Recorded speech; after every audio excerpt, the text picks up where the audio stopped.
Бүгін қарастыратын бізде оқу мақсаттарын диагностикалау, яғни Блум таксономиясы негізінде биологиялық дамытушы тапсырмаларды жасау жолдарын қарастырамыз. Енді алдын ала бізде күнделікті естеріңізде кез келген тақырыпты бастар кезде біз кішкене өзіміз миға шабуыл, өзімізбен салыстырмалы түрде қараймыз. Яғни Жанар Арай, сіздерге мынандай көрініп тұр, иә, тапсырма. Яғни сіздер кішкене болса да, аз болса да тәжірибелеріңіз бар педагогика саласында. Оқу бітірдіңіздер, қандай да бір жұмыстар жасадыңыздар деген сияқты, иә. Жалпы өз тәжірибеңізде Блум таксономиясының танымдық деңгейлері сұрақтарын пайдаланып жүрген болсаңыз, осы бағалау шкаласы бойынша қай санды таңдайсыз дейді. Қаншалықты пайдаланып жүрсіз? Мына сіздердің алдарыңызда нөлден мынау плюске қарай кеткен 4-тен 10-ға дейін және минусқа қарап кеткен сан бар. Яғни Блум таксономиясының танымдық деңгейін осы танымдық деңгейіне қатысты сұрақтар бойынша сіз қаншалықты таныссыз, қаншалықты өз тәжірибеңізде пайдаланып жүрсіздер. Сол бойынша өздеріңізді бағалап жіберсеңіздер.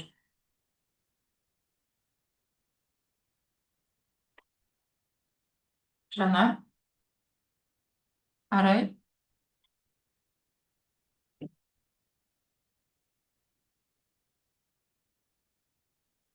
қыздар, естіп тұрсыздар ма? Иә. Tamam. Яғни Блум Жанар, сіз пайдаланып жүрсіз ба, қаншалықты? сан таңдау керек па апай мына жерден?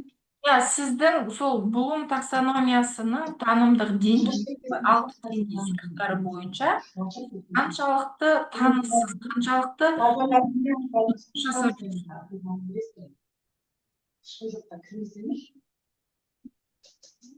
Өткенде де бір Блумның болады. Бізде Екі жандағы саннан да таңдау керек па апай? Нөлден былай жоқ, оң жақ, сол жақ. немесе плюс жағын, минус жағын. Мен плюс жағын таңдаймын апай, 10-ды. 10-ды таңдайсыз ба? Мхм. Плюс жағы 7. 7-ні таңдайсыз, иә? Мхм. Рахмет. Енді осы бойынша бүгін қарастырамыз. Бұл жерде бізде диалогқа қажетті сөздер топтамасы деген бар. Бұл диалогқа қажетті сөздер топтамасы дегеннің өзі не екенін түсіндіріп кетейік. Мысалы, сіз сабақ бастайын деп тұрсаңыз, бүгін фотосинтезге арналған тақырып болатын болса, сіз сол фотосинтездің төңірегінде диалогқа қажетті сөздер топтамасын қарастырасыз. Жасуша, жапырақ дейсіз, жапырақтың жасушасы, борпылдақ ұлпасы, фотосинтездеуші ұлпа, хлорофиль деген терминдерді қолданасыз. Сол сияқты бүгінгі біздің қарастыратынымыз сұрақтарда диагностика, оқу мақсаттары, таксономия және Блум бойынша қарастырамыз. Енді осының ішінде оқу мақсат деген не? Оқу мақсаты бізде оқу бағдарламасында кез келген тақырыпта 4 сандық кодпен беріледі. Ол жерде өткенде қарастырғанбыз, бірінші сан сыныпты білдіреді, екінші сан бөлімді, үшінші сан бөлімшені, төртінші сан оқу мақсатын білдіреді дедік. Енді сол оқу мақсатына сәйкес келетін пән бойынша оқу курсының аралығы осы Блумның таксономиясының танымдық деңгейіне қатысты қалыптастыратын тұжырым екен. Мысалы, білуден түсінуге дейін. Яғни диагностика деген бұл дидактикалық тұрғыдан алғанда болып жатқан процесстің нәтижесін анықтау болып табылады. Диагностика түсінігінің мәні жалпы алғанда білім дегенді ептілік және дағдыларды тексеру дегенді білдіреді. Яғни диагностика жасау десе, біз ойымызға келеді, диагностикалау, яғни ол қай деңгейде тұр екенін анықтау. Диагностикалауда нәтиже өзіне қол жеткізген әдіс тәсілдермен бірге қарастырылады дейді. Яғни бұл жерде алға ілгерілеу әдіс тәсілдердің қолдануы және кері байланыс бар. Жалпы таксономия ұғымы ол орналасу, құрылыс, бір тәртіп деген білдіреді. Мысалы, заңға бағыну деген сияқты. Сол сияқты Блумның таксономиясы негізгі бір тәртіппен белгіленген.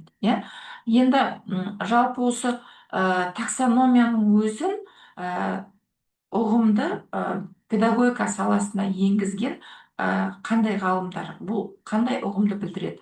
Блум таксономиясын негізі американдық ғалымдар Кэрен мен Блумның өзі толыққанды зерттеп педагогика саласына енгізген. Яғни Блум ол кім? Блум Бенджамин ағылшын, яғни американдық психолог, оқу әдістерін зерделеген. Яғни бұл жүйеге сондықтан өзі анықтап зерттегендіктен Блум Бенджаминнің атына сәйкес Блум таксономиясы дейді. Блум Бенджамин 1942 жылы Чикаго университетінің доктор дәрежесін қорғаған. 1965 және 66 жылдар аралығында оқу ағарту ісін зерттеушілері бірлестігінің президенті болған. 1960 жылы Блум таксономия деп аталатын тұжырымын бойынша монография жазып шығарған дейді.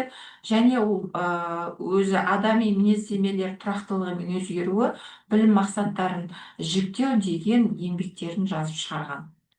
Бұл Блум туралы. Енді Блумның таксономиясына тоқталатын болсақ, ол 6 деңгейден құралған, қарапайымнан күрделіге қарайды. Ең бірінші қарасаңыздар, білу ол ақпаратты тану немесе қайталаудан тұрады. Түсіну ол ақпаратты материалдардың мағынасын түсінуден тұрады. Ал қолдану деңгейі сол түсінген ақпаратты танып білгеннен кейін соған ұқсас жағдаяттарда сол білген ақпаратты қандай да бір салада қолдануды білдіреді. Ал енді талдауға келетін болсақ, талдау бұл бөліктер мен құрылымды анықтау болып табылады. Яғни осы ақпаратты танып, оның мағынасын түсініп, қандай да бір салада қолданғаннан кейін оның жақсы немесе нашар жақтарын жекелеп талдау жүргізіледі. Міне. Ал енді сол жерден кейін бізде талдаудан кейін жинақтау өтеді. Ал жаңағыдай бөліктерге бөліп талдадық қой, мысалы ақпараттың жақсы, дұрыс емес жақтары. Ал енді соның ішінде сол ақпараттардың ішіндегі қайсы сол ақпаратты жоғары деңгейге көтереді, сол бойынша жинақтау жүргіземіз. Ал жалпы сол біліп, түсініп, қолданған, құрылымдарға бөліп, оны жинақтаған ақпаратқа сол ақпаратты баға береміз. Мысалы келтіретін болсақ, күнделікті өмірде мысалы менің атым Қожа, менің атым Қожа деген фильмді бәріңіз көргенсіздер. Соның кітабы да бір, Соқпақбаевтың кітабы, авторы. Сол менің аты Қожамның фильмге қарағанда кітабы дұрыс деп бағалайық, мысалы. Мына сонда біз кітапта жоғары баға беріп тұрмыз. Не себепті? Себебі ол жерде толыққанды бәрі айтылған, ал фильмде ол қысқартылған түрде беріледі. Міне сондықтан қандай да процеске бағалау жүргізе аламыз. Енді әр таксономияға жеке-жеке тоқталып өтейік. Ең бірінші таксономия бұл білу. Яғни білу деңгейі бұл таным мен ойлау деңгейінің ең төмен деңгейі болып табылады. Бұл категорияда мәліметтерді қайтадан есіне түсіреді, оны таниды, ол деректер туралы, мағлұматтар туралы алдыңғы білімі арқылы есіне түсіреді. Ал енді оқушы бұл жердегі жалпы сол туралы терминдерді не істейді екен? Есінде сақтайды, немесе біледі, немесе қайталайды. Ол фактілерді, олардың орындалу ретін, ұғымдарды, ережелерді, қағидаларды жалпы біледі екен. Бұл жерде тапсырмалардың түрінде мынандай сұрақтар арқылы жауап береді дейді. Не, қашан, қайда, қандай деген. Мысалы, фотосинтез формуласын жаз, фотосинтезге қажетті заттарды атап көрсет. Ал мынау тұрған фотосинтез процесіне қатысты жабық тест тапсырмаларын құрастыр. Жабық тест тапсырмалары, мысалы, хлорофилл деген не деп дұрыс жауап тұрса, соның дұрыс жауабын таңдайды. Міне, яғни бұл бізде білу деңгейі бойынша. Енді түсіну деңгейі жалпы екінші деңгей, бұл орта деңгейге кіре бастайды екен. Яғни таным мен ойлаудың орта деңгейі. Бұл кезде оқушы не істейді дейді? Оқу материалын түсінудің әрекеттерін жасайды. Трансляция, интерпретация, жорамал жасайды.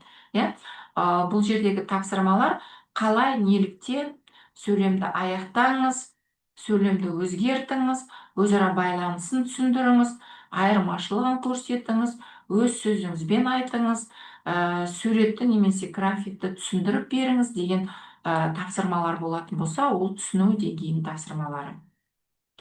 Тыңдап отырмыз ба, қыздар? Жанар, Арай? Ал қолдану деңгейіне келейік. Осы қолдану деңгейде қазір мен осы бойынша айтам. Сіздер тараптарыңыздан мысал келтіріңіздер. Қолдану деңгейі бұл да орта деңгейге жатады екен. Бұл кезде жалпы оқушы дұрыс қолдануды көрсетеді дейді. Мысалы, оның тапсырмалары жасап көр, таблица, график жаса, есепті бірнеше тәсілмен шеш, яғни ережені, ұғымды, заңды, қағидаларды, теорияларды қолдануды көрсетеді екен. Ал осы айтылған мысалы бізде мына білу, түсіну, қолдану, яғни төмен және орта деңгейдің танымдық ойлары. Осы үшеуіне байланысты қандай да бір мысал келтіріңіздерші. Өмірден алсаңыз да болады, пәнге қатысты алсаңыз да болады. Ода тұрған ешнәрсе жоқ. Қыздар,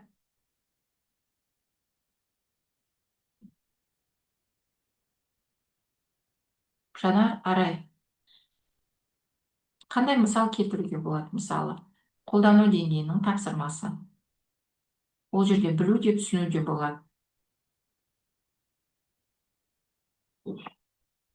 Сіздер ойлана беріңіздер, мен арқылап жалғастыра берейін, иә? Енді жоғарғы деңгей бізде талдау. Қалған үш деңгейіміз бар: талдау, жинақтау, бағалау. Бұлар енді жоғарғы деңгей. Ненің жоғарғы деңгейі? Таным мен ойлаудың жоғарғы деңгейі. Яғни бұл жерде оқушы не істейді дейді? Жайттерді ашады, айқындайды, ажыратады, ерекшеліктерін анықтайды, топтастырады, салыстырады, себебін талдайды, қарама қарсы процестерді қамтиды, иә? Машина олардың пайда болу процесін түсіндіру мақсатында құрамдас бөліктерге бөледі, иә? Міне, жалпы бұл тапсырманың түрлері. Яғни бұл жерде оқушы сол берілген тапсырмаларға сәйкесінше негізгі бөліктерін анықтау керек. Бұл талдауға жатады. Енді талдаудан кейін бізде жоғарғы деңгей, жинақтау деңгейі. Жинақтау деңгейі бұл таным мен ойлаудың жоғарғы деңгейіне жатқызамыз. Себебі бұл жерде мысалы оқушыға тапсырма беретін болса, бұл тапсырмада оқушы есте жазсаңыз, шығарма немесе эссе жазады, жоспар құрады, өз білімдерін шығармашылық тұрғыдан қолданады дейді. Яғни мысалы сіз берсеңіз, жоба құрастырып, сол жобаны жүргізу алгоритмін құрастырыңыз деп айта аласыз. Немесе берілген жобаны жүйелеп зерттеу жүргіз деп айта аласыз. Эссенің ішіндегі эссеге қатысты жоспар құрастырыңыз дейсіз. Яғни ол жоспар құрастыру үшін сол эссені оқып шығу керек, немесе эссені жазу үшін алдын ала жоспар құрастыру керек.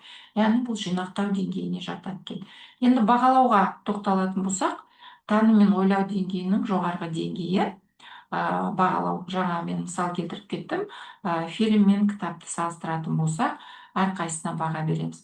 Мысалы, сізге күнделікті өмірден айтатын болсақ, сіз айтасыз: мен осы жасыл түсті көйлегім маған ұнайды.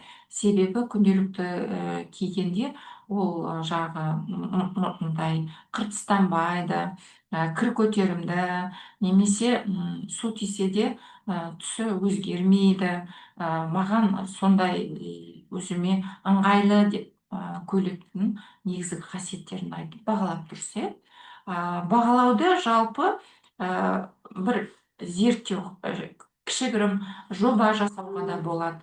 Ал мысалы сабақ барысында оқушылар әрбір тапсырманы орындап болғаннан кейін сол тапсырманың өзіне баға бере алады. Мысалы, осы тапсырма бүгін маған ұнады, себебі мен оны түсініп орындадым.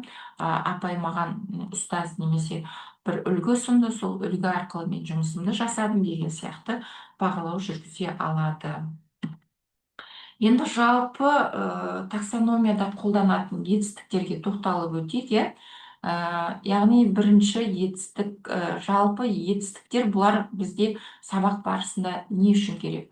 Сабақ барысында оқу мақсатынан біз сабақтың мақсатын деңгейлеп шығарамыз. Барлық оқушылар көпшілік, кейбір оқушылар деп. Яғни етістіктің соңында сабақтың мақсатында у әріпімен бітеді. Атау, әңгімелеу, талқылау деген. Ал енді біз сабақтың тапсырмаларына бағалау критерийі құрастырамыз. Бағалау критерийде етістіктер д әріпімен айтады, көрсетеді, салыстырады деген д әріпімен бітеді. Дәл солай дескрипторды құрастырғанда да солай айтылады. Енді осы көрсетілген етістіктердің бәрін біз тапсырманың құрастыру дескрипторы мен бағалау критерийінде қолданамыз да, мына жерге де мен жазып көрсетейін қазір сіздерге. Қызыл түспен жазайын, иә.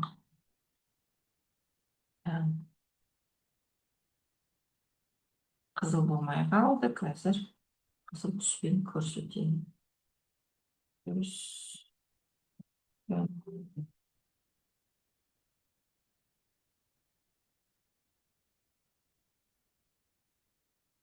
Мына осы екі етістік естеріңізде болсын.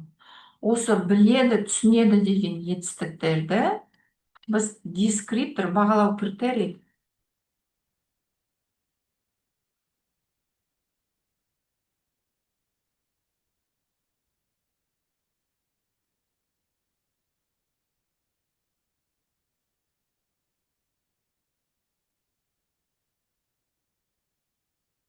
қолданбаймыз.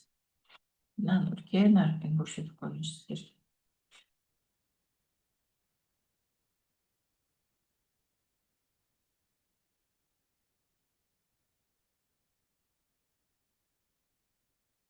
Түсіндіңіздер, иә? Барлық етістіктер қолдана береді бағалау критерийі мен дескрипторде. Біледі, түсінеді деген қолданбайды. Не себепті? Осыған тоқталып кетейік. Қыздар, тыңдап отырмыз ба?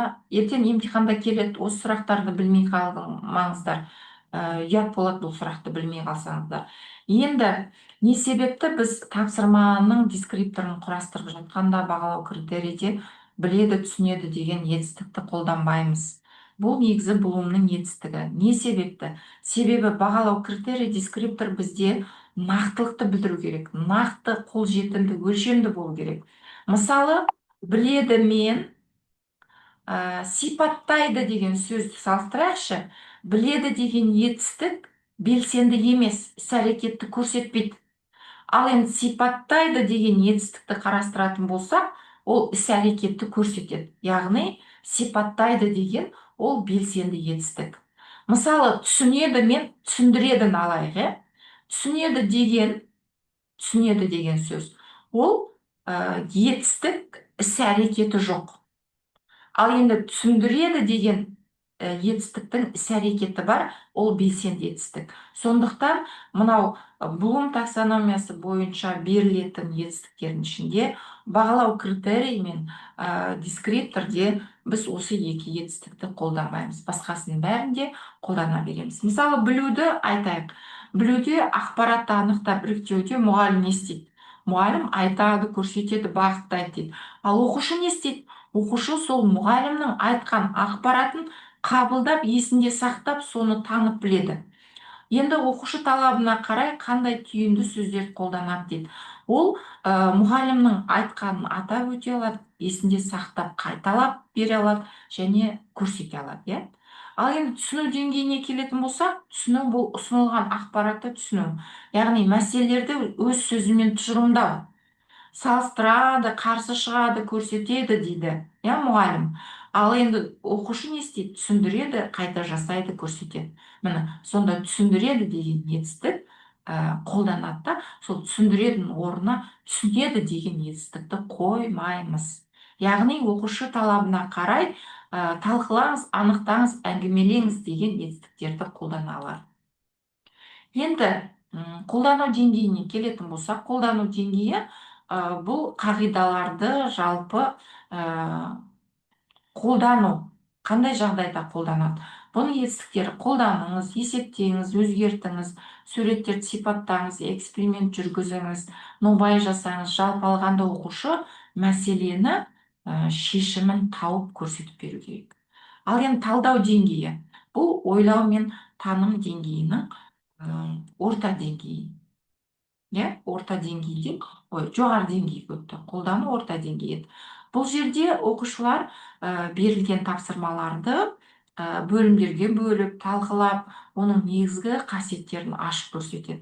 Яғни бұл жерде көрсетіліп тұрған етістіктер қолданылады.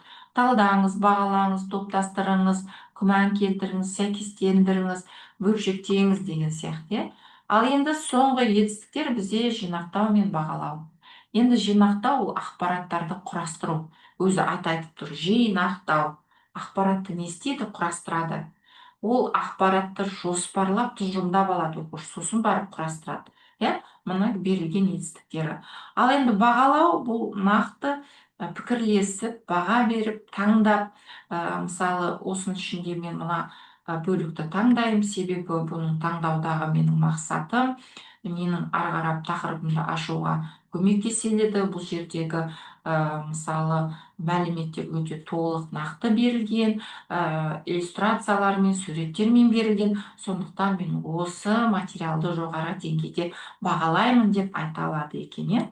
Енді жалпы таксономияның 6 деңгейіне тоқталдық. Соның ішінде мысалы биология бойынша, тері тақырыбы бойынша құрастырылған тапсырмаларға қарайық.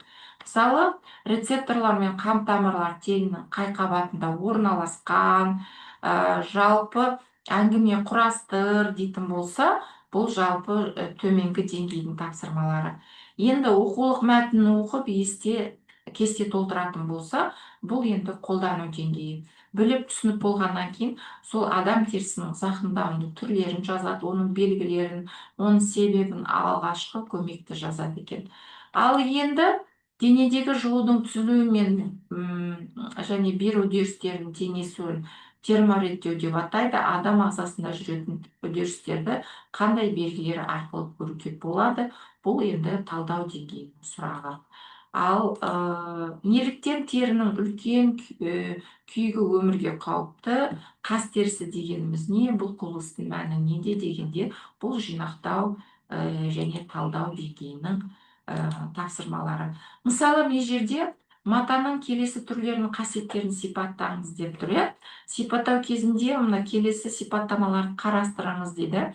Мына жерде мысалы қыс кезі, сіз жылы киінгенсіз, ыстық автобусқа кетіп бара жатсыз, басыңыз ауыра бастайды, ентігіп, бас айналу, құлақтарыңызды шу дейді, әлсіздік пайда болды, жүрек тез соғып кетті, көз алдыңызда шіркейлер жылпылықтайды, не болып жатыр? Сіздің келесі әрекетіңіз, бұл құбылысты ғылыми тұрғыдан түсіндіріңіз дейді. Міне, не болып жатқанын. Жалпы мына жерде сұрақтарды айтатын болсақ, мына мата, мақта, жүн, синтетиканың ішінде сіз мысалы мақта матаны жақсы деп дейсіз, себебі оның ылғал өткізгіші, ауа өткізгіштігі жоғарғы деңгейде, жылу өткізгіштігі. Міне осындай сұрақтар арқылы жұмыстар жасауға болады. Міне білу деңгейінде оқушы меңгереді, білім негіздерді қабылдайды дейді. Енді осы таксономия бойынша тағы бір мынандай тапсырмаларды қарастырып өтейік. Жалпы шындық жалған деген әдіс бар. Сол шындық жалған тапсырмасы тұжырым ретінде берілген. Мынау алдарыңызда тұр. Қыздар, осы тапсырма жаңа айтылған бұлымның қай деңгейіне сәйкес келеді? Қыздар ойланып жауап береді. Өз сұрақтың бәрі дайын тұр. Мына жерде шындық не жалған екен анықтай салады. Арай, Жанар?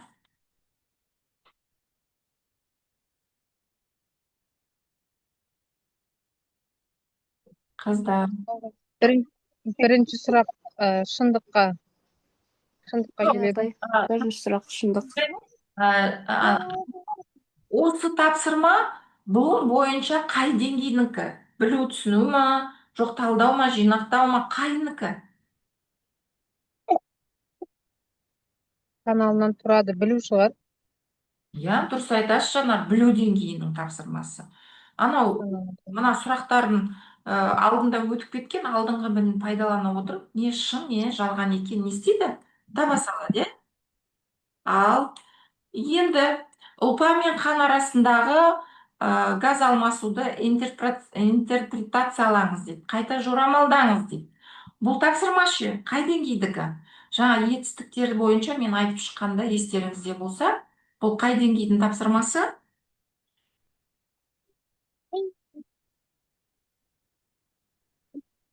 Қолдану ма? Талдау ма? Арасындағы казалымыз. Ұлпа мен қан арасындағы газ алмасуды интерпретациялаңыз дейді. Талдау ма? Қолдануға. Интерпретация деген қайсысында бар еді бізде?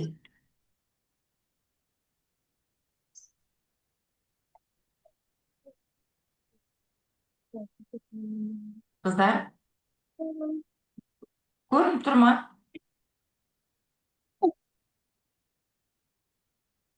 Жанар, Арай, Түсіну. Иә. түсінікті, иә? Яғни интерпретация М. деген ол бізде түсіну деңгейінікі, иә?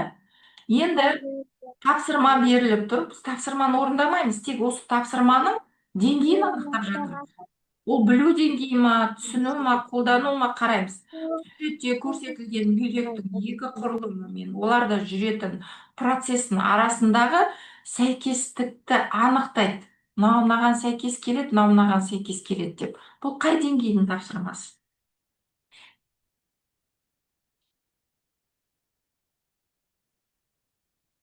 Қай деңгей екен? Талдау ма?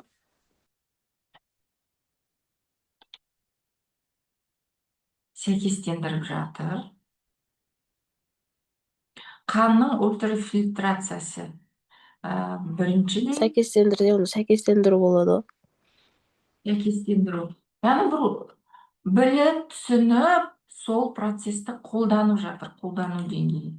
Енді теориялық біліміңді пайдаланып, қанның құрылысын талдаңыз, әрбір фракцияны салыстырыңыз дейді. Бұл қай деңгейдікі?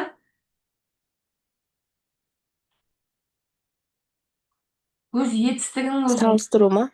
етістігінің өзі айтып, Қолда талдау деңгейінікі, иә? талдау. Деңгейінің тапсырмасы. Енді қанның ұю алгоритмін құрастырыңыз дейді. Алгоритм құрастыру қай деңгейдікі?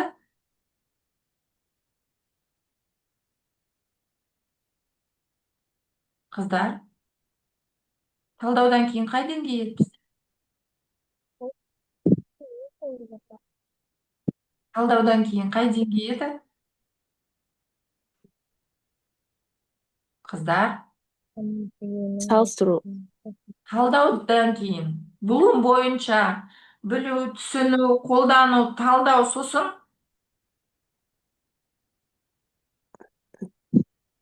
Қолдану ма? жинақтау.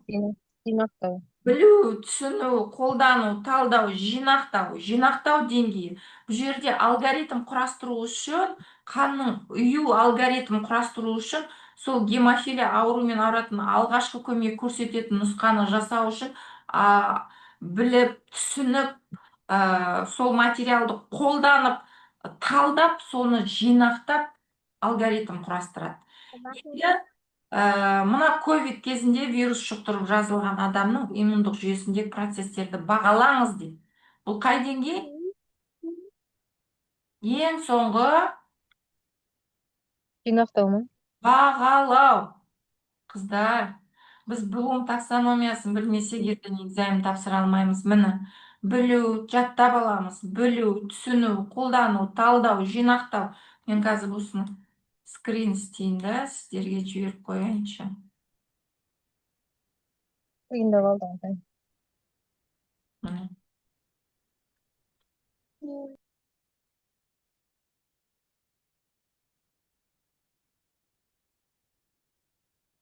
Түсіндік қой, иә? Яғни міне осы әрбір тапсырмамыз біздің қарапайымнан күрделіге осы Блумның 6 талдау негізіне танымдық ойлау дағдыларына жасалынады. Мысалы, білу деңгейін сұрақтың үлгісі бар. Қазір осында мен сіздерге скрин істеп жіберейін.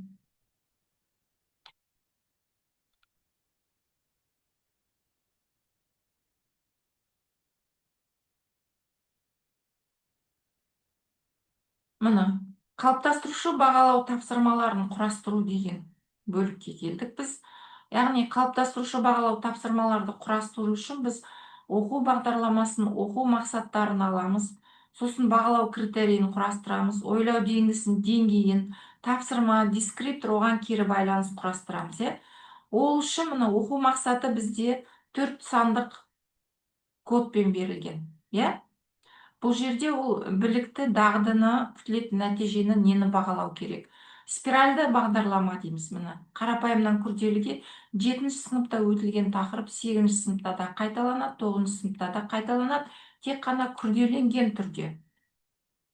Енді мынаны да жіберейін. Шектеулі формасы.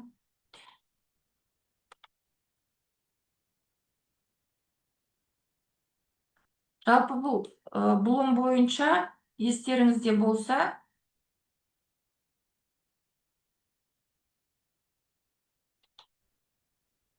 қазір мен поделиться. Біз алдыңғы тапсырмаларды қарастырып өткен болатынбыз, Міне, бізде мысалы мынау 8-ші сыныпты алайық. 8-ші сынып, 2-ші бөлім, 4-ші бөлімше 2-ші оқу мақсаты. Үздікті және үздіксіз өзгергіштікті ажырату. Бағалау критерийін құрастырып тұр. Бұл жерде деңгей бойынша, барлық оқушылар бойынша үздікті және үздіксіз өзгергіштікті сипаттайды. Көпшілік оқушылар мысалын ұсынады, графиктік бейнелеу мысалын. Ал кейбір оқушылар, кейбір деген бізде өте жақсы оқитын, осы үздіксіз көрсеткіш мысалдар келтіріледі. Аналар тек қана соны сипаттап, графиктегі бейнелеуді көрсетсе, бұлар соған мысал келтіреді. Мысал келтіруде оңай жұмыс емес. Мысалы, оқу мақсаты. Бағалау критерийі бірінші білу түсіну деңгейінікі болады, екінші қолдану деңгейдікі, үшінші жоғарғы деңгейдің сұрақтары болу керек деңгейі. Мысалы, жаңа айтып тұрған біздің мына білу түсіну деңгейі өзгергіштікті сипаттап тұр, үздіксіз және үздікті.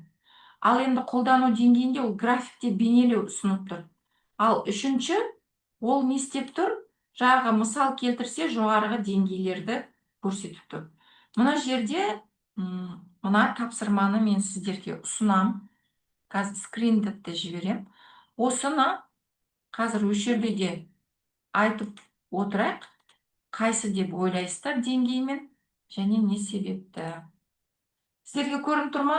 Жұмыс істеу? Мынау Көрініп тұр, апай. деңгейіне сәйкестендірген заттың қасиеті 5-ші сыныптың жаратылыстанудағы тапсырма. Осы тапсырмаларды, сұрақтарды біз мынау деңгейлерге бөлуіміз керек.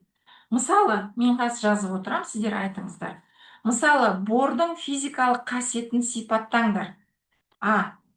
Не жерде қайсыған сәйкес келеді? Білу, түсіну, қолдану, талдау, жинақтау, бағалау. 1 ма, 2 ма, 3 па, 4 па айтып отырыңыздар.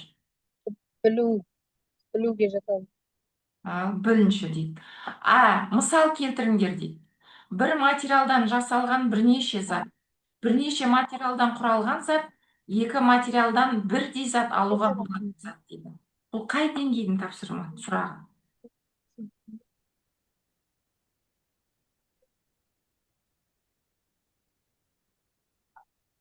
Бірдей зат алуға болады. Қолдану ма? Қолдану үшінші рет. Қыздар, мына жерде қазір не бітуге 2 минут қапты. Мен сіздерге былай көрсете салайын. Білу деңгейінікі міне. Осы тапсырманың жауабын мен жіберейін. Үйде осыны қарап көріңіздер. Не себепті? Әр есептің жағы несіне үлгін қараңыздар. Мысалы, қолдану деңгейі, жаңа айтып тұрған, бордың физикалық қасиетін сипатта десе, ол қолдану деңгейі. Талдау деңгейі үйдегі қандай затты есінен анықтауға болады. Мысалы, дух есепті есінен анықтайды, ол соның есін білу үшін біліп, түсініп, сол дейінгі қолданып, дейді, талдап жатыр ол. Яғни бұл мынау духидің исі, мынау спирттің иісі, мынау майдың иісі деген сияқты, иә. Міне, жалпы білу түсіну деңгейіне осындай тапсырмалар құрастыруға болады екен.